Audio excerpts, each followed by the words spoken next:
It's Holy Week 2025, and we're following that final week of Jesus leading up to his crucifixion and his resurrection. We'll be doing that this week. I hope you join us for each of those. And of course, this weekend we're having Good Friday gathering, and on Easter Sunday we're having gatherings on Sunday as well, celebrating the resurrection of Jesus. Over 2,000 years ago, this week, our judgment was diverted onto Christ by Christ himself. And so each day of this week points to that reality, points to that. Today is Holy Monday. And on Monday, Luke 19 tells us that Jesus was approaching. He came to Jerusalem. He shows up in Jerusalem, and he weeps. He weeps seeing the city. He weeps seeing Jerusalem. Why?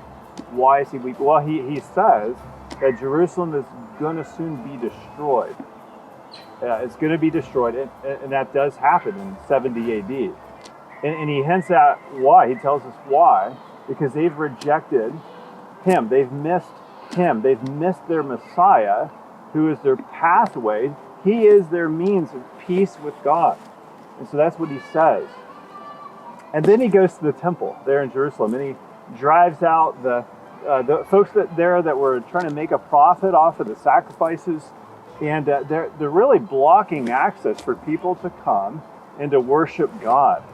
And he says, Jesus says, "My house shall be a house of prayer, but you have made it a den of thieves."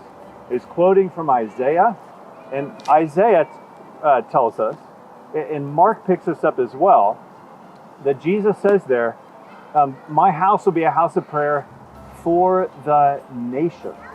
They're literally blocking access from the nations, from the Gentiles, to come and have access to God, to bring their sacrifices to the Lord. And this very place, this temple, is the place where in just a few days, the veil in the temple will tear as Jesus is crucified.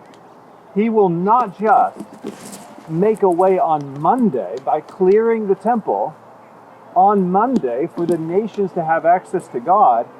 On Friday, God's wrath will be diverted onto Christ himself, so that people from all the nations and peoples of the earth can receive him by faith and have full access to God through his once for all sacrifice for their sin, for your sin and for my sin. So what's stopping you from receiving Jesus? The wrath of God, our judgment, was diverted onto Christ for the nation.